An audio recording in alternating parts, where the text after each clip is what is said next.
हार हो जाती है जब मान लिया जाता है, और जीत तब होती है जब ठान लिया जाता है। तो बच्चों कैसे हैं आप सब, क्या हाल चाल आप सबके?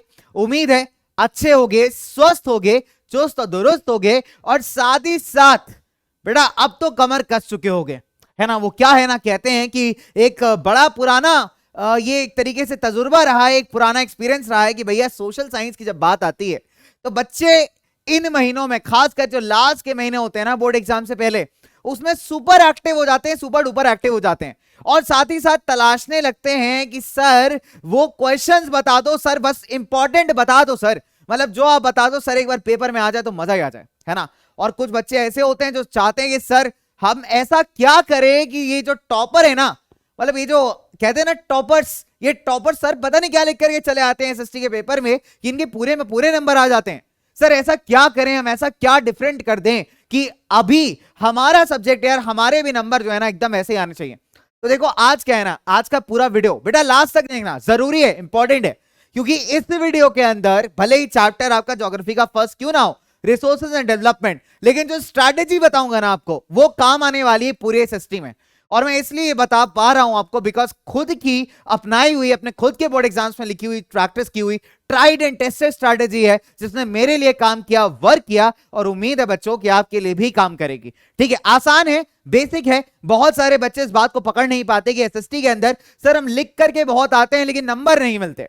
कितने बच्चों को ऐसा लगता है कि इनके साथ ये प्रॉब्लम होती है, आपके साथ ही प्रॉब्लम होती है? बताओ यार मेरे को कमेंट सेक्शन में एक बार, है ना। आपके अपने प्लेटफॉर्म पे हैं, आप अपने प्यारे प्लेटफॉर्म पीडब्ल्यू पे हैं, और मैं हूं आपका सारथी, आपका फ्रेंड, आपका मेंटोर कुणाल, है ना, जो आपको इस छोटे से सफर के अंदर बहुत कुछ बड़ी बड़ी बातें, बहुत सारी चीजें जो कि इंपॉर्टेंट है वो बताने वाला है।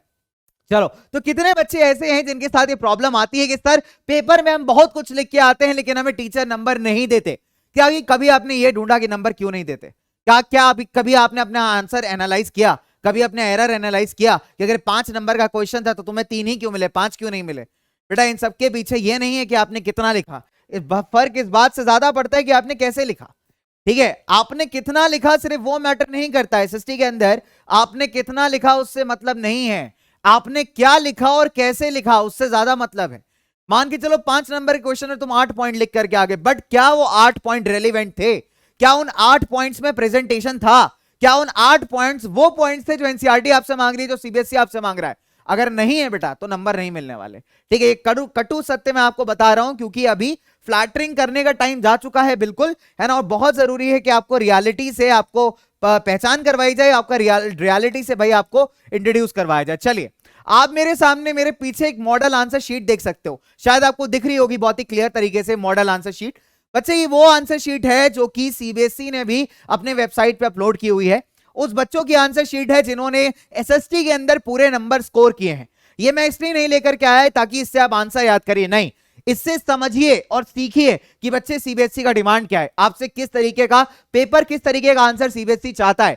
चलिए एक काम करते हैं, पहले इसको फटाफट से समझते हैं 1 मिनट में, फिर आज के अपने इंपॉर्टेंट क्वेश्चन पे समझ को चलते हैं, ठीक है। क्योंकि जब तक आप पैटर्न ही नहीं समझ पाओगे कि सीबीएसई आपसे चाह क्या रहा है, बेटा पेपर में कुछ भी लिख के आ जाओ ना, आपको रिजल्ट आपके डिजायर्ड लेवल पे नहीं मिल पाएगा। ठीक है, पहला देखिए, एक सेक्शन सी है जहां पे लॉन्ग आंसर्स क्वेश्चन किए हैं, एंड कहीं ना कहीं बच्चे एक क्वेश्चन है आपके हिस्ट्री का, वो भी the making of global world से, क्योंकि यहां ब्रेटन वुड्स सिस्टम की बात की गई है। ठीक है, अब देखिए बच्चे को कहा गया है कि करीब 4-5 पॉइंट्स में शायद ब्रेटन वुड्स सिस्टम के बारे में इससे कहा है कि आप डिस्क्राइब करिए। अब बच्चे ने कैसे लिखा, आप पहले नीटनेस देखिए। देखिए दो चीजें समझते हैं यहां से। पहला, आपके डबल साइडेड मार्जिन क्यों होते हैं? बहुत सारे बच्चों को इसका रीजन नहीं पता, मैं बताता हूं आपको। ठीक है, इसका रीजन होता है बच्चों कि जो आप सेंटेंसेस लिखते हैं, जो पॉइंट्स लिखते हैं, उसकी भी स्टेप मार्क्स होते हैं, यानी कि आपके पॉइंटर्स के इंडिविजुअल मार्क्स भी एग्जिस्ट करते हैं। अगर 5 नंबर का क्वेश्चन है, मान के चलिए आपने 4 पॉइंट एकदम बढ़िया लिखे हैं, ठीक है, और आखिरी वाले पॉइंट में आप गड़बड़ कर बैठे हो, तो ऐसा नहीं होने वाला है कि भैया आपके पूरे पूरे 5 गलत कर दिए जाएंगे, नहीं, आपके उन 4 पॉइंट्स के नंबर हैं। अगर 5 नंबर का क्वेश्चन है, आपने 5 पॉइंट्स लिखे हैं, 4 पॉइंट्स आपके ऐसे हैं जो बिल्कुल करेक्ट हैं, 1 1।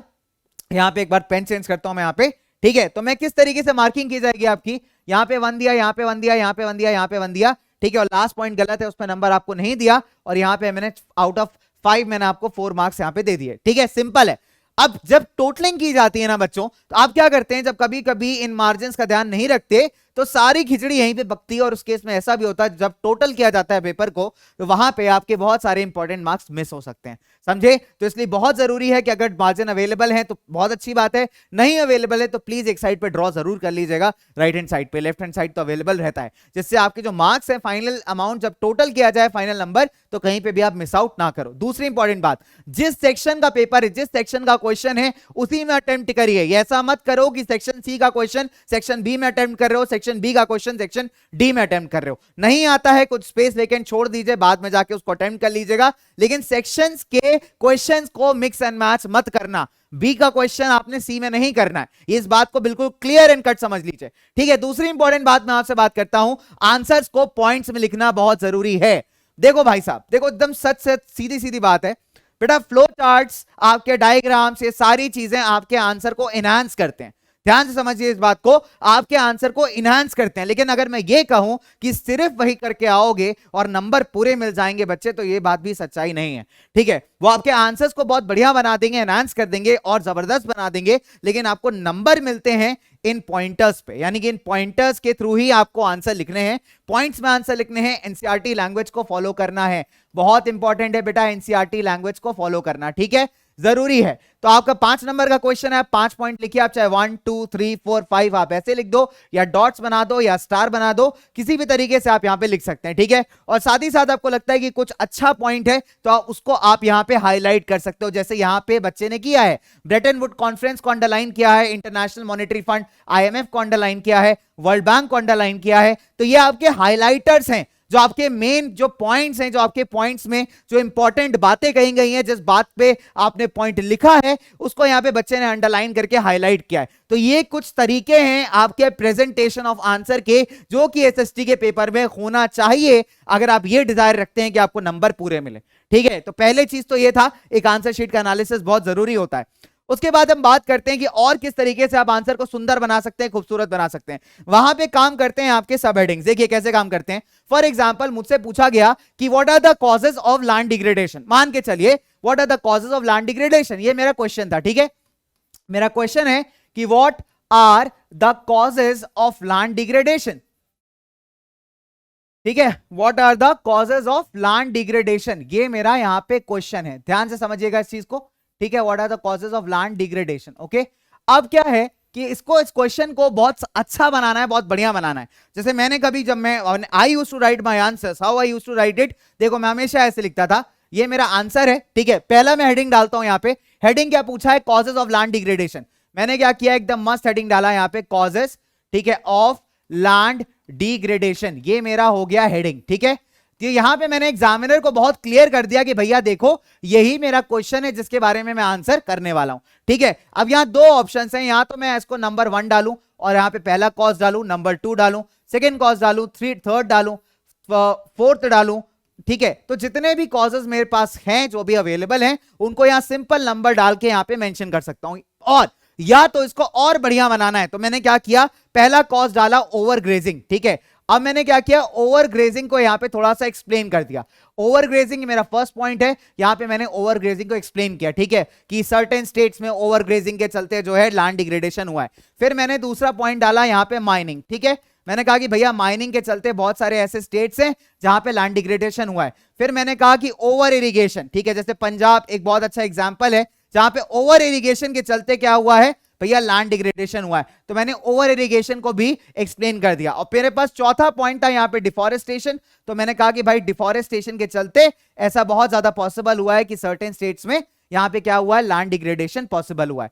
अब आप इस आंसर को देखिए और उस आंसर को देखिए जो आप पैराग्राफ में लिखते हैं, दोनों में बहुत जमीन आसमान का फर्क है, ठीक है। तो आप अगर इस तरीके से आंसर्स लिखेंगे, आपके पास सब हेडिंग आपको पता है, आप बना सकते हैं, वेल एंड गुड। और अगर नहीं भी बना सकते हैं तो एटलीस्ट पॉइंट वाइज आंसर्स जरूर लिख के आइएगा, जिससे क्लियर हो जाए कि हाँ भाई आपने इतने नंबर के क्वेश्चन को आंसर किया है। अब अगर आप अपने सीबीएसई के सैंपल पेपर को देखेंगे तो आपको 2-3 तरीके के क्वेश्चन टाइप्स दिखते हैं। देखिए पहला आपका 1 मार्कर टाइप्स है, फिर आपको 2 मार्क्स में उसने कहा है 40 वर्ड्स में आंसर लिखिए, फिर आपसे 3 नंबर में कहा है, ठीक है, फिर 4 नंबर में आपसे पैराग्राफ बेस्ड क्वेश्चन पे बोला है उसने कि आंसर करिए, और एक आपके लॉन्ग आंसर यानी कि 5 मार्कर टाइप के क्वेश्चंस भी उसने पूछे हैं, ठीक है।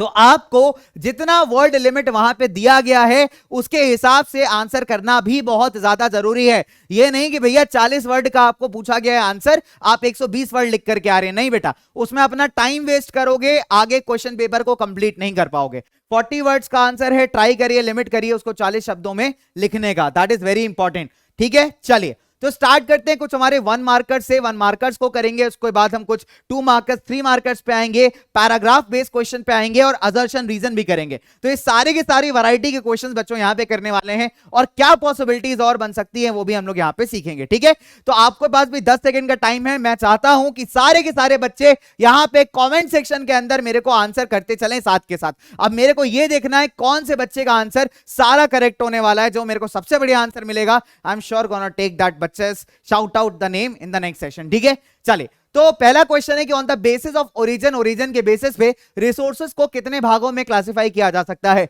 Biotic, abiotic, renewable, non renewable, potential या फिर डेवलप्ड और या फिर स्टॉक एंड पोटेंशियल। ठीक है, जब हम ओरिजिन की बात कर रहे हैं, ठीक है, तो ओरिजिन के बेसिस पे हमने 2 भागों में क्लासिफाई किया है। कौन से 2 भाग हैं बच्चे? हमारा एक तो बायोटिक है और दूसरा होता है हमारा एबायोटिक। बायोटिक का मतलब है ऐसे रिसोर्सेज जिसमें लाइफ है, लाइफ कंटेनिंग ऑर्गेनिक, और एबायोटिक जिसमें नहीं है। तो इस हिसाब से ऑप्शन नंबर ए हमारा करेक्ट है, that is biotic and abiotic, isn't it? चलिए, तो अच्छा सवाल है, काफी बेसिक सा है, लेकिन कई बार पूछ लेता है। आपको मैच द फॉलोइंग में दे देगा, एक जगह बायोटिक लिख देगा, उसका कुछ एग्जांपल दे देगा, इस तरीके से आपको सॉल्व आउट करना पड़ेगा। चलिए अगले सवाल पे अगर हम चले बच्चों, ये कहता है स्टेटस ऑफ डेवलपमेंट के हिसाब से रिसोर्सेज को कितने भागों में क्लासिफाई किया जा सकता है? तो जब आप स्टेटस ऑफ डेवलपमेंट की बात करते हैं, पहली बात तो टॉपिक बहुत इंपॉर्टेंट है क्योंकि इसमें डिफरेंशिएट भी आपको देखने को मिल सकता है पोटेंशियल और स्टॉक के बीच में। ठीक है, या फिर हो सकता है रिजर्व और स्टॉक के बीच में। चलिए, तो अगर हम डेवलपमेंट की बात करते हैं बच्चों, तो डेवलपमेंट के बेसिस पे यहां पे 4 तरीके से हमको देखने को मिलते हैं रिसोर्सेज। कौन कौन से हैं बेटा? डेवलप्ड रिसोर्सेज हैं, ठीक है, डेवलप्ड है हमारे पास पोटेंशियल है, हमारे पास रिजर्व है और हमारे पास स्टॉक है। ओके, चलिए, तो ये 4 तरीके के हमारे पास रिसोर्सेज हैं। अब यहीं से हम लोग 2 क्वेश्चंस और फॉर्म कर सकते हैं, इनके और इनके बीच का डिफरेंशिएट पूछ सकता है आपसे, ठीक है, और यहीं पे इनके और इनके बीच का भी डिफरेंशिएट भी आपसे पूछ सकता है। तो 2 क्वेश्चंस हमारे यहीं पे बन गए। ठीक है, फिलहाल इस क्वेश्चन ने पूछा था कि स्टेटस और डेवलपमेंट के हिसाब से हम कितने भागों में रिसोर्सेज को डिवाइड करते हैं। तो कितने भागों में करते हैं बेटा? डेवलप्ड, पोटेंशियल, रिजर्व और स्टॉक। क्या तीनों हमारे पास अवेलेबल हैं? बिल्कुल अवेलेबल हैं। तो इस हिसाब से इसका आंसर क्या होना चाहिए? ऑल ऑफ दीज, यानी कि सारे के सारे ऑप्शंस बिल्कुल करेक्ट हैं। ठीक है, डेवलप्ड रिसोर्सेज वो हैं जिनका क्वांटिटी एंड क्वालिटी दोनों को सर्वे कर लिया गया है और वो फिट फॉर यूजेज हैं। पोटेंशियल ऐसे रिसोर्सेज हैं जिनके पास कैपेबिलिटी तो बहुत अच्छे रिसोर्स में कन्वर्ट होने की है, लेकिन अभी उनका सर्वे नहीं किया गया, उनकी क्वालिटी और क्वांटिटी को ठीक से आइडेंटिफाई नहीं किया गया। जैसे आपके पार्ट्स ऑफ राजस्थान, गुजरात हो गए, विंड और सोलर पावर का बढ़िया पोटेंशियल है, बट हम उस लेवल पे उसको यूज अप नहीं कर पाते। ठीक है, रिजर्व क्या होते हैं? हमारे पास एक्जिस्टिंग टेक्नोलॉजी है, बट ऐसे रिसोर्सेज को हम कम क्वांटिटी में यूज कर रहे हैं, बचा रहे हैं फ्यूचर जनरेशंस के लिए। जैसे हाइड्रो पावर हो गया, भारत का 22%, 22% हाइड्रो पावर जो है उसके थ्रू हम लोग मैनेज आउट करते हैं बच्चे हमारे पावर नीड्स को, लेकिन बाकी अभी हम प्रिजर्व करते हैं। और स्टॉक ऐसे रिसोर्सेज है जिनको यूटिलाइज करने के लिए हमारे पास टेक्नोलॉजी ही अवेलेबल नहीं है, जब होगी तब हम लोग यूटिलाइज कर लेंगे। ठीक है, चलिए अब इसी के साथ अगले सवाल पे बढ़ते हैं आगे। नेक्स्ट क्वेश्चन क्या कहता है हमसे कि which of the following statements are true? कौन से स्टेटमेंट्स बिल्कुल सही हैं? Abiotic resources are obtained from biosphere. देखिए, बायो का मतलब है लाइफ, और जब लगा दिया है इसके आगे ए, तो मतलब लाइफ का तो कोई मैटर ही नहीं लगा, लाइफ का तो कोई इंपॉर्टेंस बचा ही नहीं यहां पे। तो एबायोटिक रिसोर्सेज को कभी भी बायोस्फीयर से आप ऑब्टेन नहीं कर रहे हो, तो ये स्टेटमेंट एब्सोल्युटली गलत है। ठीक है, फिर कहता है कि बायोटिक रिसोर्सेज ऐसी चीजें हैं जो कि नॉन लिविंग थिंग से कंपोज्ड हैं। तो हमने बोला कि भैया जो प्रीफिक्स है बायो, वो डिनोट करता है टुवर्ड्स लाइफ, इजंट इट? बहुत सिंपल है, राइट? तो यहां पे अगर ये स्टेटमेंट कहा जाए कि बायोटिक रिसोर्सेज ऐसी सारी चीजें हैं जो कि नॉन लिविंग थिंग से बनी हुई हैं, तो ये स्टेटमेंट भी बिल्कुल गलत है। तो इस हिसाब से क्या होना चाहिए आंसर कि both the statements are false. दोनों स्टेटमेंट्स आपस में जो है बिल्कुल सही नहीं है। इस हिसाब से हमारा ऑप्शन नंबर सी बिल्कुल करेक्ट है ना? चलिए अगले सवाल पे आते हैं। फटाफट से आप लोग क्वेश्चन पढ़िए और आंसर करिए कमेंट सेक्शन के अंदर। क्या होना चाहिए इसका आंसर? ऑल द मिनरल्स, जितने मिनरल्स हैं, वाटर रिसोर्सेज हैं, जंगल है, वाइल्ड लाइफ है, जमीन, ऐसी जमीन जो कि पॉलिटिकल बाउंड्रीज के अंदर आ रही है, और साथ ही साथ ओशन का वो एरिया जो कि कितने डिस्टेंस पे है? अपने कोस्ट से, उसको हम टेरिटोरियल वाटर्स कहते हैं। देखिए क्या है, फॉर एग्जांपल बच्चों, ये हमारा कोस्टल एरिया, ये हमारा कोस्ट है, ठीक है।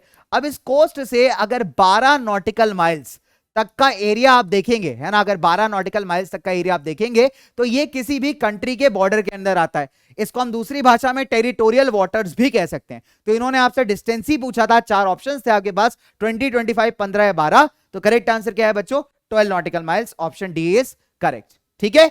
चलिए अब थोड़ा सा आगे बढ़े। यहां पे अगला सवाल कहता है कि oceanic resources beyond dash of exclusive economic zone belong to open ocean and कोई भी इंडिविजुअल इनको यूज नहीं कर सकता without the permission of international institutions. यानी एक सर्टेन एरिया ऐसा होता है जहां पे जितने भी संसाधन यानी कि रिसोर्सेज अवेलेबल हैं, ठीक है, उनको यूटिलाइज करने के लिए आपको इंटरनेशनल इंस्टीट्यूशंस की परमिशन चाहिए होगी। तो वो आपसे डिस्टेंस पूछा है कि बियॉन्ड कितना माइल्स, तो बच्चे that is beyond 200 nautical miles, ठीक है। तो इसके बियॉन्ड जितने भी रिसोर्सेज हैं वो एक ओपन ओशन को बिलोंग करते हैं और किसी कंट्री का उस पर अधिकार नहीं है।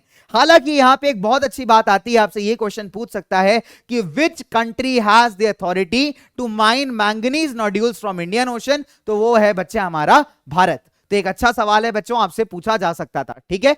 चलिए अब थोड़ा सा आगे बढ़ते हैं इसी में। Dash are the resources which are surveyed and their quality quantity have been determined, यानी क्वालिटी भी ओके है, क्वांटिटी भी ओके, सर्वे भी हो चुका है। तो ऐसे रिसोर्सेज का आप उपयोग कर रहे हैं, ऐसे रिसोर्सेज क्या कहलाते हैं बेटा? पोटेंशियल, डेवलप्ड, स्टॉक या नेशनल। तो ऐसे रिसोर्सेज को हम कहते हैं डेवलप्ड रिसोर्सेज, यानी जिनका ऑलरेडी क्वांटिटी क्वालिटी सब डिफाइन हो चुका है, ठीक है। चलिए आगे बात करते हैं बच्चों। 1992 में 100 से ज्यादा जो स्टेट हेड्स थे वो ब्राजील में एक जगह मिले थे पहली इंटरनेशनल अर्थ समिट के लिए। इसको हम दूसरी भाषा में रियो कन्वेंशन के नाम से भी जानते हैं, we call it as Rio convention as well, ठीक है। तो रियो कन्वेंशन से ही आपको दिमाग में आ जाना चाहिए कि भैया रियो डी जेनेरियो है जो कि आपका ब्राजील में पड़ता है, ओके। तो आपको इस तरीके से याद रख सकते हैं इंटरनेशनल अर्थ समिट। यहां पे 2 क्वेश्चंस बनते हैं। पहला क्वेश्चन बनता है कि इंटरनेशनल अर्थ समिट कब हुआ था, तो ये हुआ है आपका 1992 में। या आपसे सवाल पूछ ले कि रियो कन्वेंशन कब हुआ था, तो ये हुआ है 1992 में। और रियो से ही याद रखना है आपको, क्या याद रखना है? इसका जगह that is Rio de Janeiro, ठीक है। चलिए आगे बढ़ते हैं बच्चों। रियो कन्वेंशन ने ग्लोबल फॉरेस्ट प्रिंसिपल्स पे ऊपर काफी ज्यादा इंफेसिस किया था और एक स्पेशल चीज को अडॉप्ट किया था जिससे सस्टेनेबल डेवलपमेंट गोल्स को अडॉप्ट किया जा सके, ठीक है। तो ये स्पेशल चीज क्या थी बेटा? ये स्पेशल चीज था आपका एजेंडा 21, ठीक है, एजेंडा 21। और ये इंपॉर्टेंट क्वेश्चन है, पूछा गया सवाल है। तो एजेंडा 21 की अगर हम बात करें, इसके कुछ ऑब्जेक्टिव्स हैं। एक तो आपका सस्टेनेबल डेवलपमेंट है, ठीक है, जो कि बहुत ही मेजर फोकस था हमारे एजेंडा 21 का कि भैया सस्टेनेबल डेवलपमेंट होना चाहिए। सस्टेनेबल डेवलपमेंट के अलावा क्या होना चाहिए भाई? कि ग्लोबल पॉवर्टी, एनवायरमेंटल क्राइसिस को हम कॉम्बैट करेंगे। Global poverty plus environment crisis, ठीक है, एनवायरमेंट क्राइसिस को हम लोग मैनेज करेंगे, कॉम्बैट करेंगे, ठीक है। और साथ ही साथ एक और इसका एजेंडा था कि हर एक सरकार का अपना एक एजेंडा 21 होना चाहिए। तो एवरी गवर्नमेंट, ठीक है, every government at local level पे इनका एजेंडा 21 अपना खुद का भी होना चाहिए, ठीक है। दे शुड अडॉप्ट एजेंडा 21, ठीक है। तो ये 3 इंपॉर्टेंट बातें हैं बच्चे एजेंडा 21 से रिलेटेड जो आपको याद रखनी है। अच्छा सवाल है, इंपॉर्टेंट क्वेश्चन है, हो सकता है आया भी होगा आपके स्कूल्स में कभी ना कभी। चलिए तो अगले सवाल पे चलते हैं इसी के साथ। नेक्स्ट क्वेश्चन कहता है विच of the following statements about agenda 21 is true. अभी हमने स्टेटमेंट्स के बारे में पढ़ा है। पहला स्टेटमेंट है कि ग्लोबल सस्टेनेबल डेवलपमेंट को अचीव करना, बिल्कुल सही बात है, ठीक है। दूसरा है कि एनवायरमेंटल डैमेज को, पॉवर्टी को, डिसीज को ग्लोबल कॉर्पोरेशन के साथ, ग्लोबल कॉर्पोरेशन यानी सारे देशों की मदद के हिसाब से इसको कॉम्बैट करना, यानी इससे लड़ना, इसको बेहतर बनाना। और तीसरा है कि एक मेजर ऑब्जेक्टिव ये भी है कि हर एक लोकल गवर्नमेंट का अपना खुद का भी एजेंडा 21 होना चाहिए, ओके। तो इसको थोड़ा सा करेक्ट करते हैं बच्चे, शुड ड्रॉ, राइट, इसको नॉट हटाते हैं यहाँ पे, ठीक है। तो थोड़ा सा करेक्शन यहां पे करिएगा। तो the statement is one of the major objectives of agenda 21 is that every local government should have और should draw its own agenda 21, ठीक है। तो इस हिसाब से हमारे तीनों के तीनों स्टेटमेंट्स बिल्कुल यहां पे करेक्ट हैं। तो करेक्ट आंसर क्या होना चाहिए बच्चे? हमारा ऑल ऑफ दीज, ठीक है। तो ये छोटी छोटी चीजें आपको याद रखनी है। यहां पे थोड़ा सा टाइपो एरर था, ठीक है। तो एजेंडा 21 के बारे में अगर 3 नंबर का भी क्वेश्चन आता है जो कि नहीं पूछा जाएगा जनरली, ठीक है, इस तरीके से आपसे पूछ सकता है कि कौन से सही है कौन से गलत है। तो वहां पे आप ऑल ऑफ दीज के आंसर दे सकते हो, या इन दो तीनों में से कोई भी स्टेटमेंट अगर आपको मिल जाता है तो आपका वो आंसर बन जाएगा। ठीक है, इसके बाद एक रिपोर्ट आई थी भाई, ब्रंटलाइन कमीशन रिपोर्ट, जिसको पब्लिश किया गया था कौन से साल में? बताओ भाई बच्चों, कौन से साल में इस रिपोर्ट को पब्लिश किया गया था? इस रिपोर्ट के पास एक सिंपल सा ऑब्जेक्टिव था, सस्टेनेबल डेवलपमेंट को किस तरीके से अचीव किया जाए, किस तरीके से फॉर्मुलेट किया जाए, इस पूरे रिपोर्ट का ऑब्जेक्टिव है, एजेंडा है। और इसको पब्लिश कब किया था, बस आपको ये बताना है। 4 ऑप्शंस आपके पास, समय आपका शुरू हो चुका है, फटाफट से बताइए। चलिए मैं बता देता हूं आपको, बहुत सिंपल है बेटा, दैट इज 1987 में इस रिपोर्ट को पब्लिश किया गया। इसका ऑब्जेक्टिव था कि किस प्रकार से सस्टेनेबल डेवलपमेंट को अचीव किया जाए, क्या मेजर्स होने चाहिए, क्या पॉलिसीज होने चाहिए।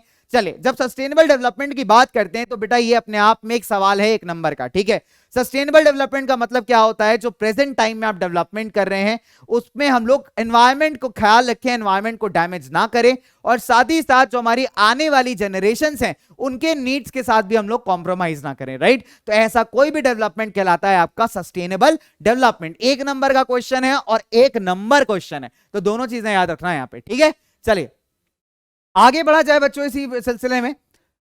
अच्छा, अब यहां पे आपको ट्रिक बताता हूं, बहुत ही बढ़िया। ठीक है, आपको कभी भी, जब कभी भी आपके पास ये वर्ड आ जाए फैलो, ठीक है, फैलो का मतलब होता है अनकल्टिवेटेड, यानी एक ऐसी जमीन जिसपे खेती बाड़ी ना की गई हो। ठीक है, तो जब कभी बहुत सारे बच्चों को समझ नहीं आता कि सर ये फैलो का मतलब क्या है ना, फैलो का मतलब क्या है? ठीक है, तो फैलो का मतलब होता है अनकल्टिवेटेड, यानी एक ऐसी जमीन जिसपे खेती बाड़ी नहीं की गई है। ठीक है, चलिए अब सवाल आपसे पूछता है, देखते हैं एक बार सवाल को जज करते हैं कि ऐसी जमीन जिसको कल्टीवेशन ना किया गया हो 1 साल या 1 से कम साल, ठीक है, तो less than equal to 1 year, यानी 1 या उससे कम साल से इस पे खेती बाड़ी नहीं की गई है, यानी एक ऐसी जमीन है जो कि अभी अभी अनकल्टिवेटेड छोड़ी गई है। तो जब कोई चीज अभी अभी होती है तो उसको हम क्या बोलते हैं? करंट में, है ना, कहते हैं ना करंट में चल रहा है, करंट अफेयर्स पढ़ रहे हैं, कोई ऐसी चीज जो रीसेंट की है, अभी अभी की है। ठीक है, तो आप देखो कि अभी अभी वाला ऑप्शन कौन सा है यहाँ पे, gross cropped area, current fallow, culturable wasteland या फिर ग्रेजिंग लैंड। हमारे पास एक ही ऐसा ऑप्शन है जो अभी अभी वाला फीलिंग दे रहा है, दैट इज करंट फैलो। तो फैलो का मतलब है अनकल्टिवेटेड, यानी ऐसी जमीन जिसपे खेती बाड़ी ना की गई हो, और करंट यानी कि 1 साल या उससे कम टाइम पीरियड के अंदर। ठीक है, अगले सवाल पे आते हैं बच्चों। अगला सवाल कहता है एक ऐसी जमीन जिसमें 5 साल से ज्यादा जो है खेती बाड़ी नहीं की गई है, इस जमीन को हम क्या कहते हैं? तो ऐसी जमीन बेचे बच्चों एक्चुअली बेकार हो चुकी थोड़ी सी। ठीक है, तो इस टाइप की जमीन को हम कहते हैं कल्टरेबल वेस्टलैंड, राइट? आगे पास 4 ऑप्शन थे, barren land, pasture land, wastelands. तो यहाँ पे correct answer is the culturable wasteland. ठीक है, बैरन लैंड वो है कि बंजर जमीन है, बिल्कुल ही बेकार है, कभी खेती बाड़ी करने लायक ही नहीं थी। ठीक है, बट कल्टरेबल वेस्टलैंड ऐसी जमीन है जिसमें 5 साल से ज्यादा हो गया है बट इस पे खेती बाड़ी नहीं की गई है। ठीक है, चलिए आगे बात करते हैं बच्चों। Now let's talk about this physical extent of land. This is a very important question. Net zone area ना जाने कितनी बार बोर्ड एग्जाम्स में पूछा गया है, बहुत बार बच्चे क्वेश्चन आया है कि physical extent of land on which crops are sown and harvested is called dash. ठीक है, तो यानी मान लीजिए कितनी बड़ी जमीन है और इतनी बड़ी जमीन में कितने एरिया में कितना एरिया आपने कवर किया हुआ है जिसमें आपने अनाज उगाए हुए हैं, क्रॉप्स उगाए हुए हैं, वो सारा का सारा हम इंक्लूड किस में करते हैं? हमारे नेट जोन एरिया में। ठीक है, यानी कि ऑप्शन नंबर बी बिल्कुल करेक्ट है। अब इसी नेट जोन एरिया में आप क्या करेंगे बच्चों? कुछ ऐड कर देंगे तो आपको क्या मिलेगा? Gross cropped area. वो क्या ऐड करेंगे आप मुझे बताओगे इन द कमेंट सेक्शन। ठीक है, चलिए आगे पूछे, आगे बढ़े बच्चों। ये भी बहुत अच्छा सवाल है, बहुत बार रिपीटेड क्वेश्चन है, काफी बार स्कूल्स में पूछा गया है, काफी बार बच्चों से नॉर्मली पूछा गया है। ठीक है, कि desired percentage of forest area कितना है भारत के नेशनल फॉरेस्ट पॉलिसी के हिसाब से। यहां पे 2 क्वेश्चंस बनते हैं, आपसे ये पूछ सकता है कि नेशनल फॉरेस्ट पॉलिसी जो है कब आई थी, तो इसका आंसर है 1952। और आपसे ये पूछ सकता है कि कितना है हमारा डिजायर्ड एरिया ऑफ फॉरेस्ट, तो आंसर है बेटा इसका 33%। ठीक है, 33% हमारा डिजायर्ड फॉरेस्ट एरिया जो होना चाहिए, हालांकि उससे अभी हम बहुत ज्यादा पीछे हैं, इजंट इट? चलिए अब इसी के साथ हम लोग थोड़ा सा अगले सवाल पे बढ़ते हैं जो आता है आपका अजर्शन रीजन, बच्चों की जिंदगी का दुख। कि सर ये दुख खत्म का ही नहीं होता सर, ये अजर्शन रीजन का सर क्या दुश्मनी है सीबीएसई वालों की हमसे? देखिए अजर्शन रीजन एक बहुत ही आसान क्वेश्चन है, क्यों है मैं बताता हूं। अब इसका पहला ट्रिक बताता हूं, इसको सॉल्व करने का ट्रिक बताता हूं आपको। ट्रिक क्या है? ठीक है, पहला ट्रिक है बच्चों रीड एनसीईआरटी। ठीक है, पहला ट्रिक है रीड एनसीईआरटी, बहुत जरूरी है, जो कि अगर नहीं करोगे तो बेटा फंसोगे, क्योंकि आपको पैराग्राफ्स ही नहीं पता होंगे। ठीक है, उसी के बीच से आपका क्वेश्चन होता है। सेकंड होता है बच्चों, सेकंड इंपॉर्टेंट रीजन है कि आस्क। ठीक है, सिंपल सी बात है, आपने एजर्शन पढ़ा कि bhangar soils are unfit for cultivation, ठीक है, भांगड़ की जो जमीन है वो कल्टीवेशन के लिए बिल्कुल भी बेकार है। आप पूछोगे क्यों बेकार है, क्यों, वाई, यही पूछोगे ना। Ask the question, ask the question Y, आप वाई पूछिए असर्शन के बाद, ठीक है। आप क्या करिए बच्चे, बहुत सिंपल सी बात है, आप वाई इस क्वेश्चन को पूछिए आफ्टर असर्शन, ठीक है। अगर भाई आपका इसमें आंसर क्या आता है, आपको इसका आंसर आपका रीजन आता है, तो बहुत सिंपल सी बात है, आपको जाना है both A and R true and R is the correct explanation. आपका जो ऑप्शन करेक्ट होगा वो होगा आपका ऑप्शन नंबर ए। बहुत सिंपल है बच्चों। और इन सबसे इंपॉर्टेंट बात है कि सी, आपको पहली बात, सबसे इंपॉर्टेंट बात है असर्शन रीजन को सॉल्व करने की, कि आपको चेक करिए, check if both statements are true, ठीक है, both statements are true. Statements के लिए मैं ऐसे लिख दे रहा हूं, स्टेटमेंट्स आर ट्रू, बिकॉज बिना उसके कोई काम नहीं बनने वाला, ठीक है। तो पहले आपको चेक करना है कि क्या दोनों स्टेटमेंट सही हैं। इसका ट्रिक बता रहा हूं, ध्यान से समझो, ध्यान से, असर्शन रीजन को सॉल्व करने का निंजा टेक्निक, ठीक है। क्या करना है आपको, सबसे पहला स्टेप, स्टेप नंबर 1, चेक करिए क्या दोनों स्टेटमेंट सही हैं।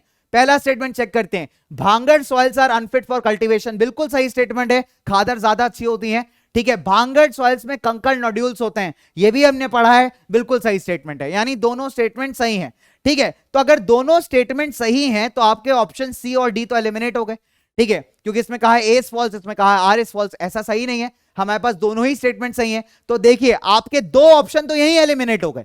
सिंपल तरीका है असर्शन रीजन करने का, बहुत सिंपल तरीका। क्या किया, step number 1, check if both the statements are true, दोनों स्टेटमेंट्स क्या सही थे, बिल्कुल सही थे, तो हमारा ऑप्शन सी ऑप्शन डी चला गया, ठीक है। एनसीईआरटी रीड करना है वो तुम्हारा पार्ट है। अब तीसरा है कि ask the question why after assertion, assertion वाले स्टेटमेंट के बाद सवाल पूछो क्यों, व्हाई, और उसका जवाब अगर तुम्हें मिल गया रीजन के अंदर, यानी उसका जवाब अगर तुम्हें मिलता है रीजन में, तो आप पहले वाले स्टेटमेंट के साथ जा सकते हैं, और नहीं मिलता है तो आप दूसरे वाले के साथ जा सकते हैं। हो गया सॉल्व असर्शन रीजन, बहुत ही सिंपल टेक्निक है। अब देखो कैसे, मैंने बोला कि bhangar soils unfit for cultivation है, सवाल उठता है क्यों अनफिट है, भाई उसका रीजन है क्योंकि भांगड़ सॉइल्स में ये कंकड़ नोड्यूल्स होते हैं, कैल्शियम के डिपॉजिट्स होते हैं, जो उसको काफी कोर्स बना देते हैं, काफी मोटा बना देते हैं, तो यहां पे खेती बाड़ी करने में काफी ज्यादा प्रॉब्लम होती है। तो इस हिसाब से ए और आर दोनों सही थे, और आर ने ठीक तरीके से बताया है कि भांगड़ सॉइल्स क्यों अनफिट है कल्टीवेशन के लिए, तो मेरा पहला ऑप्शन बिल्कुल करेक्ट है। अगर दूसरे वाले में मेरे को अपने सवाल का आंसर नहीं मिलता, अगर मैं क्यों पूछता, असर्शन के रीजन के बाद मैं पूछता व्हाई, ठीक है, मैं पूछता ऐसा क्यों, और उसका जवाब मुझे नहीं मिल रहा होता कहीं ना कहीं रीजन में, तो मैं इस आंसर के साथ जा सकता था, ठीक है। तो आपके दो ऑप्शन तो ऐसे ही एलिमिनेट हो जाएंगे जहां आपको पता चलेगा कि अगर दोनों ऑप्शंस आपके स्टेटमेंट सही हैं, ठीक है। तो असर्शन रीजन करने का एक छोटा सा टेक्निक है जो मैं आपको यहां पे बता रहा हूं। चलिए आगे चलते हैं बच्चों, ये एकदम देसी जुगाड़ है जो मैक्सिमम टाइम बच्चे वर्कआउट करता है, ठीक है, मतलब आपको एनसीईआरटी पढ़नी पड़ेगी, उसमें कोई शॉर्टकट नहीं है।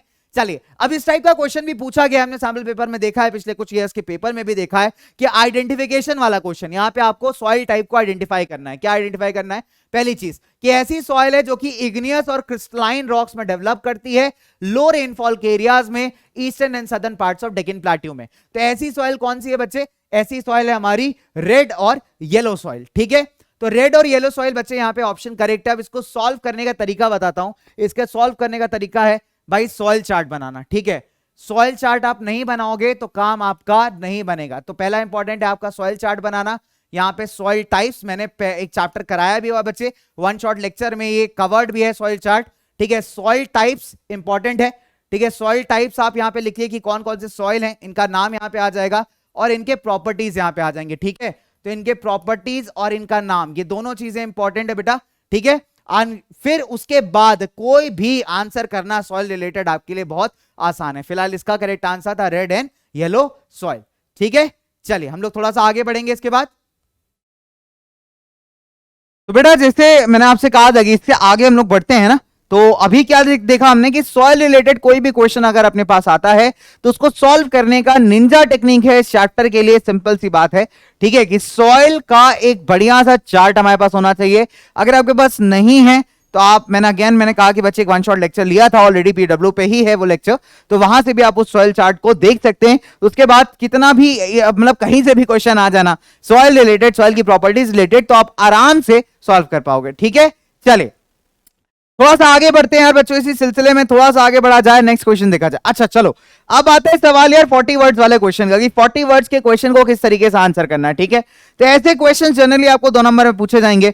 शॉर्ट लिखना है, क्रिस्प लिखना है, अननेसेसरली इलैबोरेशन इस चीजों का नहीं करना है। तो ये आपको याद रखना है कि नंबर के हिसाब से, वर्ड्स के हिसाब से आपको यहां पे आंसर्स लिखने हैं। ठीक है, चलिए तो सवाल देखते हैं एक बार फटाफट से। What type of soil is found in the river deltas of eastern coast, give the main features of this type of soil. अब देखिए सबसे इंपॉर्टेंट है कि जब आपसे बोला जाए डेल्टा में, तो देखिए डेल्टा एक ऐसा रीजन है जहां पे जनरली नदी जो है अपने साथ बहुत सारे सेडिमेंट्स लेकर के आ रही है, उसको डिपॉजिट कर रही है। ठीक है, अब देखने वाली बात यहां पे ये है बच्चों कि जो आपके डेल्टा रीजन्स होते हैं, जो डेल्टा एरियाज होते हैं, उसमें मैक्सिमम आपको एलुवियल सॉइल्स देखने को मिलती हैं, राइट। आप इस तरीके के रीजन्स पे अगर ध्यान देंगे तो ऐसे रीजन्स काफी फर्टाइल होते हैं। खासकर मान लीजिए उस क्षेत्र की अगर हम बात करें जहां पे बाढ़ काफी ज्यादा आती है, फ्लड प्लेन वाला एरिया, तो ऐसे एरियाज में आपको खादर वैरायटी ऑफ एलुवियल सॉइल बहुत ज्यादा मिल जाता है। ठीक है, तो आपको यह पता चल गया कि क्वेश्चन ने पूछा कि ऐसी कौन सी सॉइल है जो कि रिवर डेल्टास में पाई जाती है, तो आपको पता चल गया कि भैया ये एलुवियल सॉइल की बात कर रहा है। ठीक है,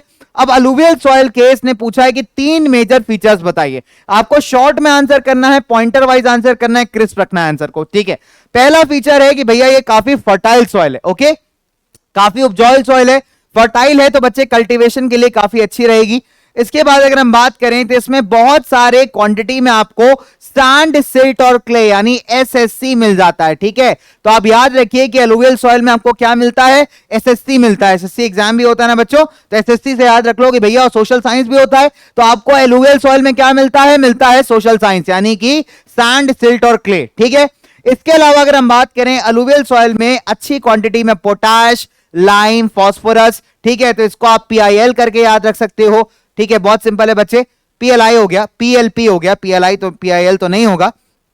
ठीक है, तो इसको आप एकदम शॉर्ट फॉर्म में याद रख सकते हैं, पोटाश, लाइम और फास्फोरस, दैट इज पीपीएल। ठीक है, पीपीएल इस तरीके से याद कर लो, इजी हो जाएगा, पोटाश, फास्फोरस, लाइम। तो इसमें और क्या मिलता है, पहली बात तो एसएससी मिलता है, सोशल साइंस मिलता है यानी सैंड, सिल्ट और क्ले मिलता है। उसके बाद इसमें मिल जाता है हमको पीपीएल। ठीक है, पीपीएल मतलब हमारे पास पोटैश हो गया, फॉस्फोरिक एसिड हो गया और हमारा लाइम हो गया। ठीक है, तो ये मेजर कॉन्स्टिट्यूएंट्स हैं। इसके अलावा अगर हम बात करें, कोई अगर शुगर केन आपसे पूछे कि शुगर केन की ग्रोथ के लिए, या पैडी जिसको आप राइस का वैरायटी कहते हैं ना, राइस का जो क्रॉप होता है, चावल का जो क्रॉप होता है, उसके ग्रोथ के लिए ये सॉइल काफी अच्छी मानी जाती है। ठीक है, तो ये आपके क्रॉप्स भी आ गए, आपने सॉइल का प्रॉपर्टी भी लिख दिया, तो आपका आंसर यहाँ पे कंप्लीट हो गया। तो 3 अच्छे फीचर्स, 3 मेजर फीचर्स हमने यहाँ पे नोट डाउन कर लिए। ठीक है, चलिए अब इंपॉर्टेंट बात ये थी कि हमें यहाँ पे वर्ड लिमिट का बहुत ज्यादा ध्यान रखना था। अगला सवाल अगर मैं आपसे पूछूं बच्चों, तो ये क्वेश्चन भी काफी अच्छा है, कंजर्वेशन रिलेटेड क्वेश्चन है कि what steps can be taken to control soil erosion in hilly areas. काफी अच्छा सवाल है, रिपीटेड है, क्वेश्चन पहले भी पूछा गया है, लेकिन आपसे इन्होंने कहा कि प्लीज इस आंसर को 40 वर्ड्स में ही लिखिएगा, यानी 40 शब्दों में। छोटा आंसर है, आपको शॉर्ट में इसको समझाना है, तो प्लीज ऐसे क्वेश्चंस में इलैबोरेशन मत करिएगा। ठीक है, आपको मेजर टेक्निक्स को यहां पे नेम कर दोगे तो भी आपका काम चल जाएगा। ठीक है, और अगर यही आपसे पूछता है कि 120 वर्ड्स में इसको एक्सप्लेन करिए या 80 वर्ड्स में एक्सप्लेन करिए, तब आप कॉन्टूर प्लाविंग को, टेरेस फार्मिंग को एक्सप्लेन कर सकते थे। ठीक है, तो मेजर टेक्निक्स जो कि हम कहां यूज कर सकते हैं हिली एरियाज में, तो उसमें से एक हमारी कॉन्टूर प्लाविंग है, एक हमारी टेरेस कल्टीवेशन है और एक हमारी स्ट्रिप क्रॉपिंग। अब इन तीनों को थोड़ा डायग्रामेटिकली समझते हैं। देखिए क्या होता है कि आपको हिली एरियाज में स्लोप टाइप के एरियाज मिलेंगे, इस टाइप की स्लोपिंग जमीनें मिलेंगी, तो हम क्या करते हैं, इन स्लोप्स के क्रॉस पैरेलल क्या करते हैं बच्चे, कॉन्टूर्स बनाते हैं, यानी इसमें पैरेलल यहां पे स्ट्राइक्स बनाते हैं। आप ये कह सकते हो कि जो हमारी प्लविंग होती है, प्लविंग मतलब समझ लीजिए जो खुदाई होती है या खेती बाड़ी में जो आप हल वगैरह चलाते हो, ठीक है, वो जो पूरा प्रोसेस होता है उसको हम लोग कॉन्टूर लाइंस के अगेंस्ट जो है करते हैं। जैसे फॉर एग्जांपल हमने क्या किया, एक स्लोपिंग एरिया था तो हमने प्लविंग कुछ इस तरीके से की कि जो हमारा प्लांट है एक सर्टेन पैटर्न में यहाँ पे हम लोग यहाँ पे पेड़ लगा रहे हैं या फिर खेती कर रहे हैं। तो इससे क्या होता है कि बच्चे जब पानी वगैरह कभी भी बरसता है तेज से या फिर तेज आंधी तूफान चलता है, तो एकदम से उनकी जो फोर्स है वो क्या होती है बच्चों, ब्रेक होना शुरू होती है, टूटने शुरू होती है। तो as a result erosional activity यहाँ पे काफी कम हो जाती है। ठीक है, तो इस तरीके की फार्मिंग को हम या इस तरीके की प्लविंग को हम कॉन्टूर प्लविंग कहते हैं। ठीक है, ये कॉन्टूर लाइंस है आपकी, तो ploughing around the contour lines कहलाता है आपको कॉन्टूर प्लविंग। ठीक है, इसके अलावा टेरेस फार्मिंग आपने कई बार देखा होगा, ऐसे स्टेप्स बनाते हैं।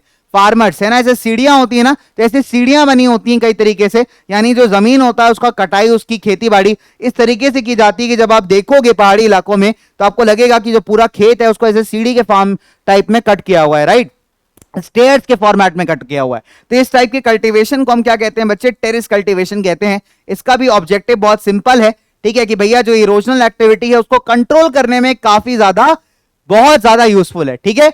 और इसके अलावा हम लोग क्या करते हैं बच्चों, जो हमारी स्ट्रिप क्रॉपिंग होती है, इसमें हम क्या करते हैं कि दो, मान लीजिए हमने रो लगा रखी है, ठीक है, हमारे पास दो रो हैं यहाँ पे क्रॉप्स की, इसको हम सी लिख लेते हैं, इसको हम सी लिख लेते हैं। इसके बीच में हम कोई ऐसा चीज प्लांट कर देंगे जैसे घास हो गई या कोई और ऐसा मजबूत टाइप का प्लांट, यानी कोई ऐसा प्लांट जो कि इनको, इनकी जड़ों को, इनकी रूट्स को बाइंड करके रखे, ठीक है। तो इस तरीके के हम लोग स्ट्रिप्स प्लांट कर देते हैं। It can be strips of grasses, ठीक है, या और भी कोई ऐसा मटेरियल जिसमें बाइंडिंग कैपेसिटी है।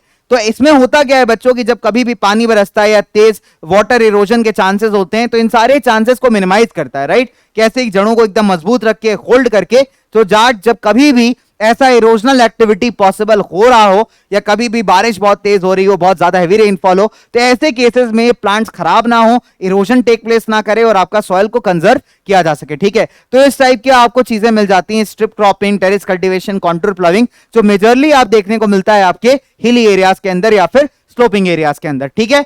इसके अलावा अगर हम बात करते हैं बच्चों, ये क्वेश्चन बहुत ज्यादा रिपीटेड और बहुत ज्यादा इंपॉर्टेंट है, पीवाईक्यू है, ठीक है, आपके एनसीईआरटी का ही सवाल है, लेकिन बहुत बहुत बहुत बार पूछा गया है, ठीक है, इसलिए बहुत जरूरी है, बहुत इंपॉर्टेंट हो जाता है। 5 नंबर में आपसे क्वेश्चन पूछा जाएगा, ठीक है। तो सवाल ऐसा है कि explain the land use pattern in India and why has the land under forest not increase much since 1960 and 61। Bharat के अंदर जो लैंड यूज पैटर्न है उसको एक्सप्लेन करिए, और फॉरेस्ट एरिया जो है बहुत ज्यादा एक्सपांड नहीं किया है पहले के मुकाबले, इसका क्या रीजन है ये आपको यहां पे बताना है, ठीक है। चलिए, अगर हम बात करें बच्चे लैंड यूज पैटर्न की, तो दो चीजें इसको डिफाइन करती हैं। पहला होता है आपका फिजिकल फैक्टर्स।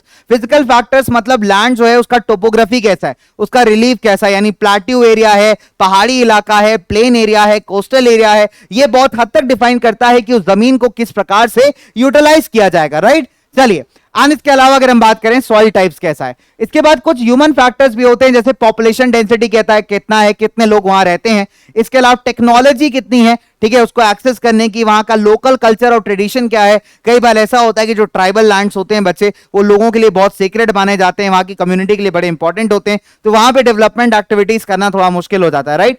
तो आपकी किसी भी लैंड यूज पैटर्न को डिपेंड करता है दो तरीकों से, फिजिकल फैक्टर्स लिखेंगे और दूसरा लिखेंगे यहाँ पे आपके ह्यूमन फैक्टर्स, ठीक है। तो पहला पॉइंट आपका ये बना।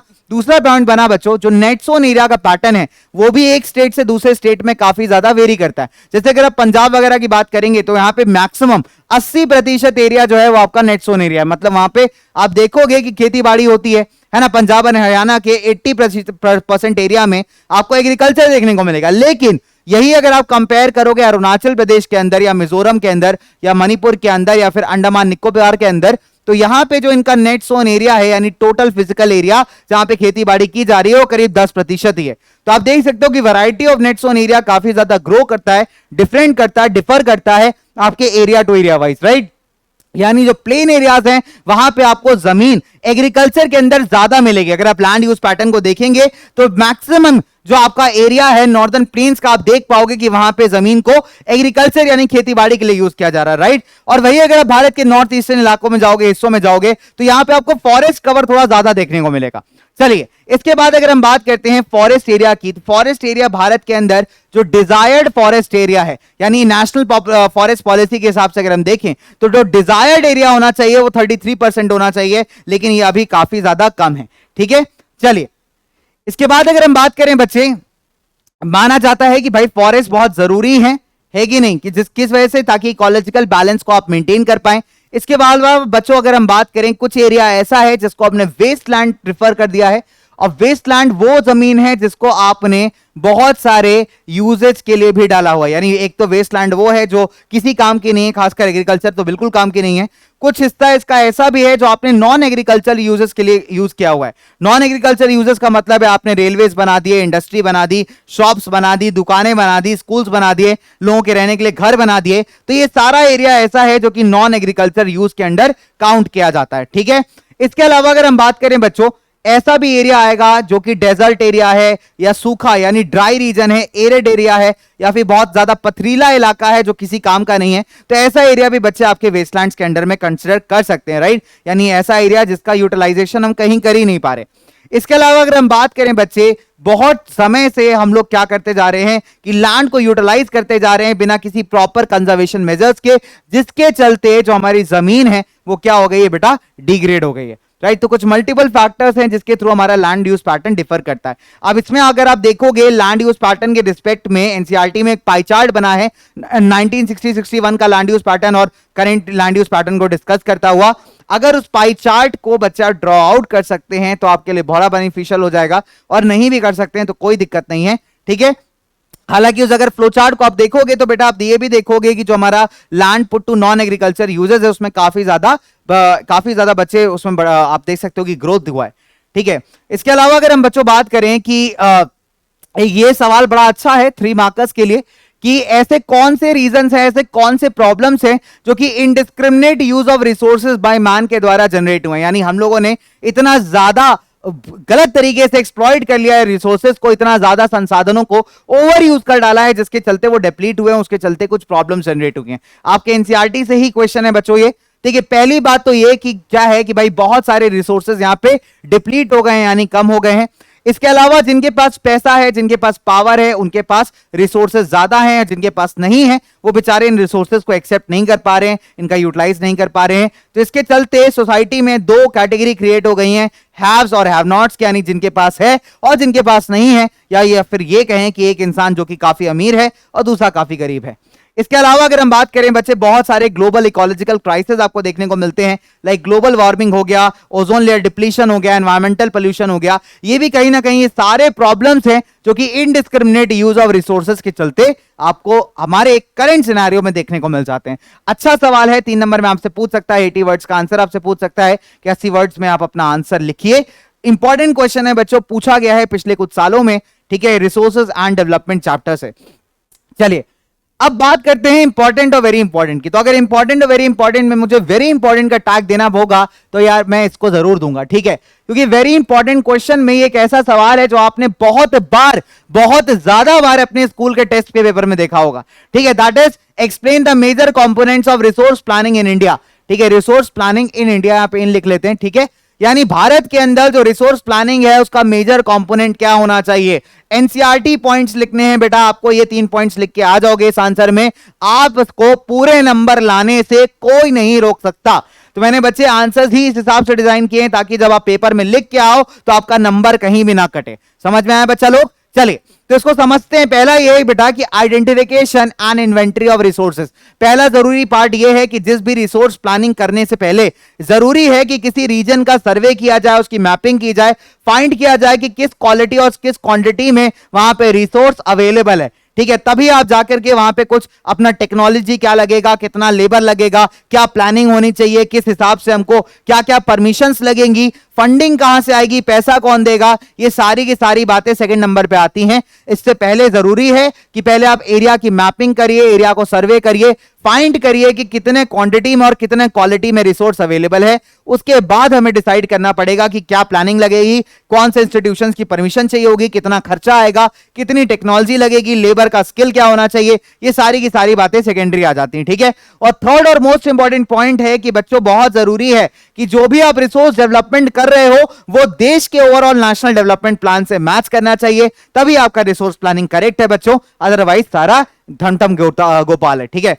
चलिए तो कुल मिला के बात यह है बेटा कि ध्यान रखना है आपको कि जो रिसोर्स प्लानिंग के कंपोनेंट्स हैं वो 3 हैं, 3 ही नंबर में क्वेश्चन पूछा जाता है, 3 ही कंपोनेंट्स इसके आते हैं, ठीक है। तो अच्छा सवाल है, बहुत जरूरी है, बहुत बार रिपीटेड क्वेश्चन है, बहुत बार पूछा गया सवाल है, ठीक है। चलिए अब सवाल आता है बच्चों, यहां पे 5 नंबर में क्वेश्चन आता है, काफी अच्छा है, that is explain the land use utilisation pattern. ये कॉमन है बेटा, कॉमन है कि कॉमन तरीके से आप लैंड को किस तरीके से यूटिलाइज करते हैं। Land use pattern in India अलग सवाल है, ये अलग सवाल है। जब आपसे बच्चे बहुत बार इस क्वेश्चन में गड़बड़ करते हैं, जब बच्चों से पूछा जाता है हाउ इज लैंड यूटिलाइज या explain the land utilisation pattern, तो बच्चे भारत वाला लिख के आ जाते हैं, बेटा वो नहीं करना है, ठीक है। जब सिंपल लैंड यूटिलाइजेशन पूछेगा तब आपको इस तरीके से लिखना है कि किस किस तरीके से जमीन का उपयोग किया जा सकता है, ठीक है। चलिए तो पहला तो है जंगल के फॉर्म में लैंड अवेलेबल है, दूसरी ऐसी जमीन है जो कल्टीवेशन के लिए, खेतीबाड़ी के लिए अवेलेबल नहीं है, यानी बैरन जमीन और वेस्टलैंड, बंजर जमीन। इसके अलावा ऐसी जमीन है जो कि नॉन एग्रीकल्चर यूजेस में की जाती है, यानी बिल्डिंग्स बनाने के लिए, रोड्स बनाने के लिए, फैक्ट्रीज बनाने के लिए, ये भी एक इंपॉर्टेंट वे है, इंपॉर्टेंट यूजेज है हमारी जमीन का।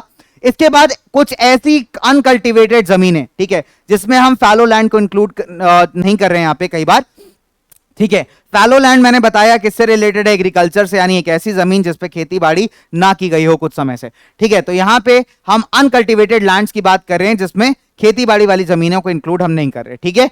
कौन कौन सी ऐसी जमीनें हैं, परमानेंट पैस्चर्स, यानी कि ऐसे एरियाज जहां पे आपके गाय भैंसे वगैरह जा करके चारा वगैरह चढ़ती हैं, हरी हरी घास खाती हैं, तो ऐसे एरियाज को हम ग्रेजिंग लैंड्स कहते हैं। Land under miscellaneous tree groups, ठीक है, ट्री क्रॉप्स, यानी कहने का मतलब है कि बहुत सारे ऐसे एरियाज होते हैं जहां पे मल्टीपल वैरायटी के पेड़ पौधे अवेलेबल हैं, तो ऐसी चीजों को हम नेट जोन एरिया में इंक्लूड नहीं कर रहे हैं, ठीक है। तो वो भी लेकिन जमीन का यूटिलाइजेशन हो रहा है। कल्टिवेबल वेस्टलैंड, कल्टिवेबल वेस्टलैंड कौन सी जमीन है, ऐसी जमीन जिसपे 5 एग्रीकल्चर साल से ज्यादा खेती बाड़ी ना की गई हो, ठीक है, यानी 5 साल से ज्यादा टाइम हो चुका है लेकिन ऐसी जमीन पे अभी कोई खेती बाड़ी नहीं की गई है, वो कहलाती है आपकी कल्टिवेबल वेस्टलैंड। इसके अलावा ये 3 पॉइंट्स हो गए, इन 3 पॉइंट्स के अलावा चौथे और पांचवें पॉइंट्स की बात करते हैं। अब बात कर लेते हैं हम लोग फैलो लैंड्स की, ठीक है। फैलो मैंने कहा, फैलो शब्द का मतलब होता है अनकल्टिवेटेड, ठीक है, जिसपे खेती बाड़ी अभी नहीं की गई है। इसमें 2 वैरायटी आएंगी अपने पास, करंट फैलो, करंट का मतलब है अभी अभी, यानी एक ऐसी जमीन जिसमें 1 साल या उससे कम टाइम पीरियड से खेती बाड़ी नहीं की गई है। और अदर देन करंट फैलो वो जमीन है जिसमें करीब 1 से 5 साल हो गए हैं, और 1 से 5 साल के बीच में हो सकता है 2 साल से खेतीबाड़ी ना हुई हो सकता है 3 साल से खेतीबाड़ी ना हुई हो सकता है 4 साल से खेतीबाड़ी ना की गई हो। तो ऐसी सारी जमीनें आ जाएंगी आपके अदर देन करंट फैलो में, ठीक है। उसके बाद आता है आपका सबसे इंपॉर्टेंट, यानी नेट सोन एरिया और ग्रॉस क्रॉप्ड एरिया, जिसको इंडिविजुअली 1 मार्क में भी पूछा जा सकता है, ठीक है। 1 मार्क में नेट सोन क्या होता है और ग्रॉस क्रॉप क्या होता है। तो नेट सोन एरिया क्या है बेटा, फिजिकल एक्सटेंट, हमने थोड़ी देर पहले डिस्कस भी किया था, यानी टोटल एरिया जिसपे आपने x number of crops grow किए, ठीक है। मान लीजिए मेरे पास एक काफी बड़ा सा एरिया है, इस एरिया में मैंने कहां पे कितने % क्षेत्र में मैंने यहाँ पे क्रॉप्स वगैरह उगाए हैं, वो इंक्लूड कर लूंगा मैं अपने नेट सोन एरिया में, ठीक है। और इसी नेट सोन एरिया में जब आप एक ऐसे एरिया को ऐड कर देते हो जिसपे 1 से ज्यादा बार एग्रीकल्चर किया गया है, खेतीबाड़ी की गई है, तब आपको मिल जाता है आपका ग्रॉस क्रॉप्ड एरिया। यानी जब नेट सोन एरिया में आप ऐसे एरिया को जोड़ोगे जहां पे खेतीबाड़ी एक साल में ज्यादा बार की है ना, या 1 से ज्यादा बार की गई है, ठीक है, तो ऐसे एरिया को जब आप नेट सोन एरिया में जोड़ देते हैं तो बन जाता है आपका ग्रॉस क्रॉप्ड एरिया, ठीक है बच्चा बाल्टी। सिंपल, एकदम बहुत ही सिंपल था। 5 नंबर का क्वेश्चन आएगा, 5 पॉइंट्स लिखने हैं, एग्जैक्टली लिखने हैं, हाईलाइट करना है नेट सोन एरिया को, ग्रॉस क्रॉप्ड एरिया को, करंट फैलो को, ठीक है, और अदर देन करंट फैलो को, ये आप हाईलाइट करेंगे आपके सब हेडिंग से एक तरीके से, ठीक है बच्चों।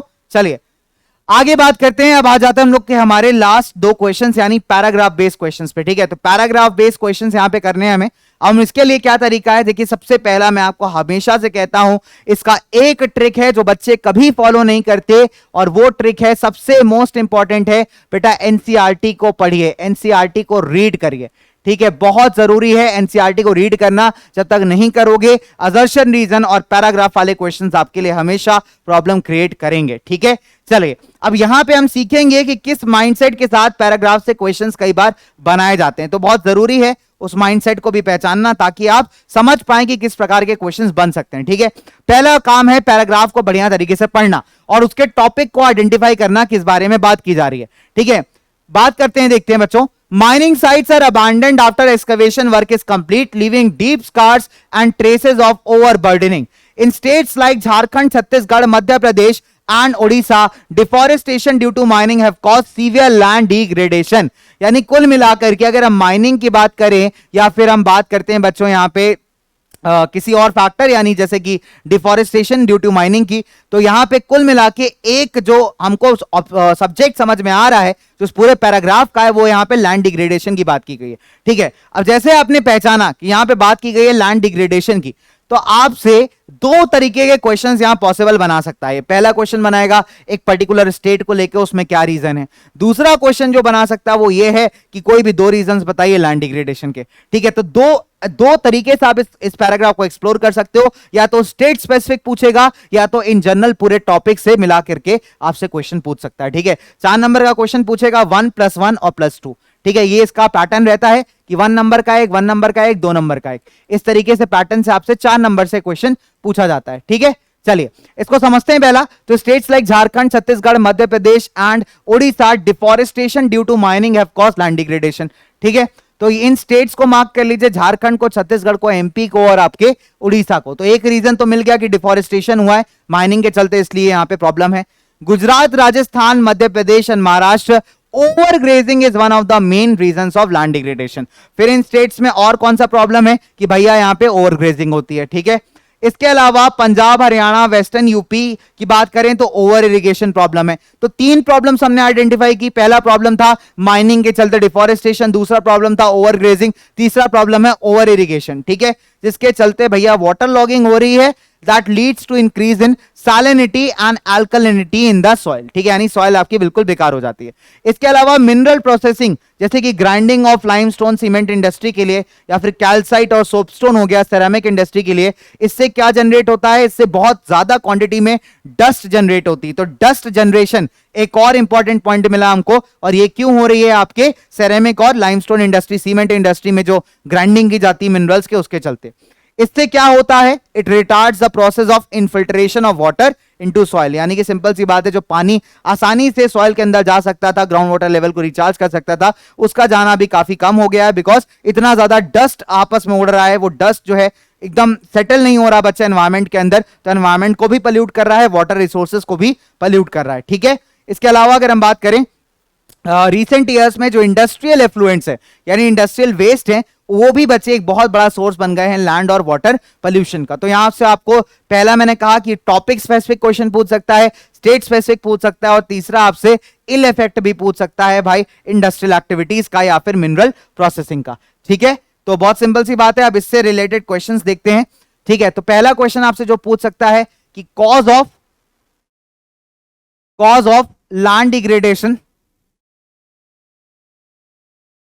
Cause of land degradation. Okay, थोड़ा सा बैक करते हैं इसको। इरेजर कहां गई भाई हमारी? हाँ जी, ठीक है, चलो एक बार दोबारा पेन चूज करते हैं भाई। ओके, तो पहला क्वेश्चन पूछ सकता है आपसे cause of land degradation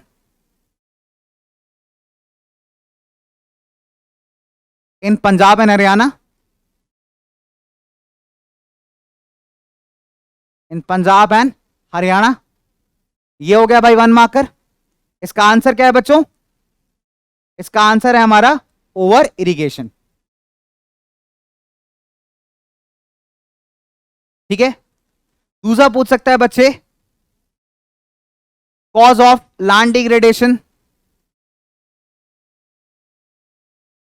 cause of land degradation इन हमारे कौन से स्टेट्स थे जिसमें ओवर इरिगेशन हुआ बच्चे? मध्य प्रदेश, महाराष्ट्र। ठीक है, तो आपसे पूछ सकता है cause of land degradation in MP and Maharashtra. ये भी आपका 1 मार्क्स में आ गया। ठीक है, 1 मार्क्स में आ गया। आप उसका आंसर क्या लिखेंगे? इसका आंसर है भैया हमारा ओवर ग्रेजिंग। ठीक है, चलिए, और थर्ड आपसे पूछ सकता है, थर्ड इंपॉर्टेंट पॉइंट पूछ सकता है बच्चों कि फॉर एग्जाम्पल अगर हम बात करें यहां पे कि जैसे हमारा नीचे वाला सेक्शन है मिनरल प्रोसेसिंग इंडस्ट्री, एंड जो मिनरल प्रोसेसिंग इंडस्ट्री है, how is it harming the environment? ठीक है, harms caused by mineral processing industry. ठीक है, ये क्वेश्चन आपसे यहां पे 2 नंबर का ये पूछ सकता है। ठीक है, तो 4 नंबर का आपका यहां पे क्वेश्चन कंप्लीट हुआ।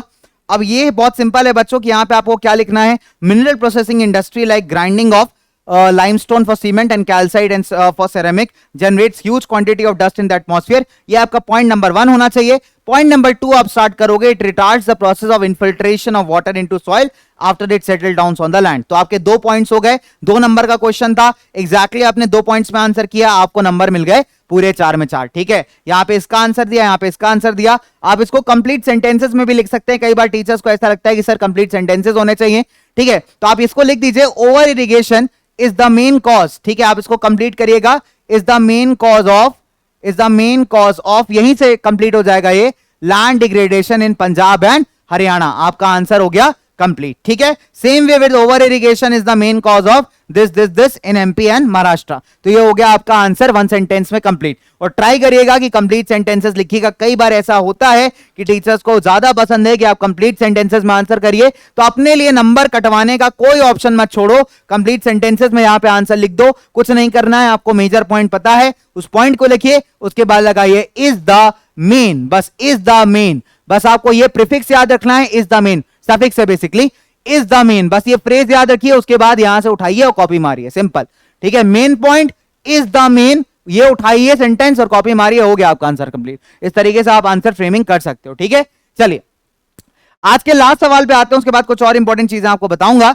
तो ये भी पैराग्राफ है बच्चों, काफी अच्छा सा है, जो उसको बच्चे बहुत बार इग्नोर कर देते हैं। पढ़ते हैं और देखते हैं क्या क्वेश्चन जिससे बन सकते हैं।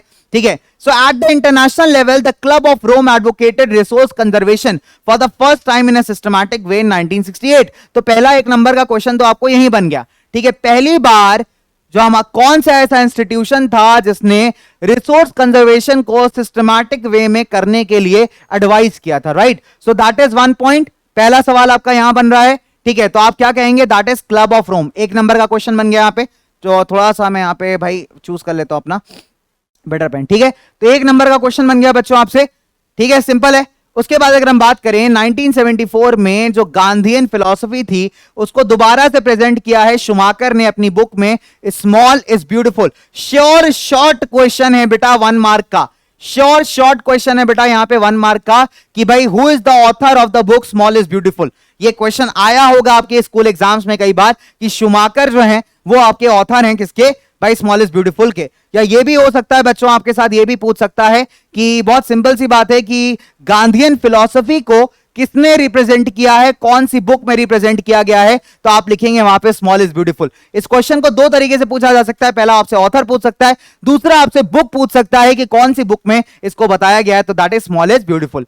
इसके बाद अगर हम बात करें, there has been contribution with respect to the sustainable development, और ये लिखा गया था आपका ब्रंटलैंड कमीशन रिपोर्ट में। हमने ऑलरेडी कवर किया है 1 मार्क क्वेश्चन में कि ब्रंटलैंड कमीशन रिपोर्ट जो कि आई है 1987 में, उसने क्या एडवोकेट किया है, उसने लिखा है सस्टेनेबल डेवलपमेंट के बारे में और किस तरीके से इसको अचीव किया जा सकता है। ठीक है, as a means of resource conservation. इसके बाद एक और बुक है जिसमें बच्चे इसको सेम तरीके से लिखा गया था, that is our common future. ठीक है, तो आवर कॉमन फ्यूचर पे हालांकि नहीं पूछा गया सवाल पिछले कुछ सालों में। इसके बाद रियो समिट की बात की गई है 1992 में। तो ये 3-4 क्वेश्चंस बच्चों यहां से निकल करके आपके बन सकते हैं। ठीक है, एक बार देखते हैं कि कौन कौन से क्वेश्चंस बन सकते हैं। पहला क्वेश्चन यहां पे बन सकता है आपका क्वेश्चन नंबर 1, ऑथर ऑफ। ठीक है, यहां पे author of small is beautiful आपसे पूछ सकता है। ठीक है, स्मॉल इज ब्यूटीफुल का ऑथर पूछ सकता है, दैट इज 1 पॉइंट।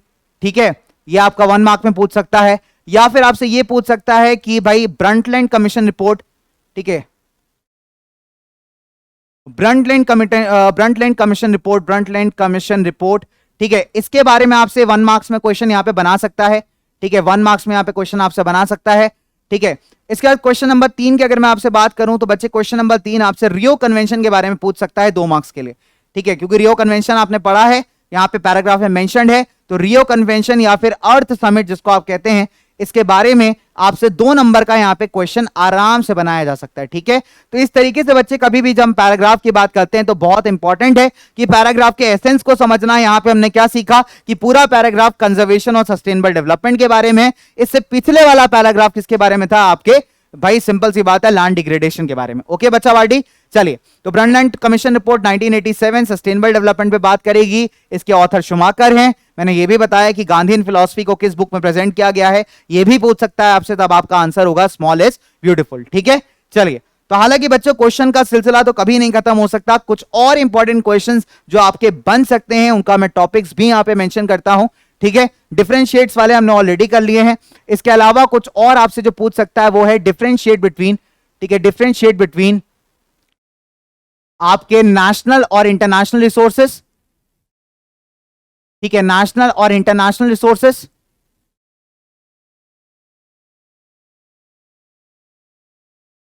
ओके, इसके बाद अगर मैं बात करूं आपसे सॉइल की प्रॉपर्टीज पे सवाल पूछ सकता है, उसके लिए मैंने आपको बताया है सॉइल चार्ट इसका सॉल्यूशन है।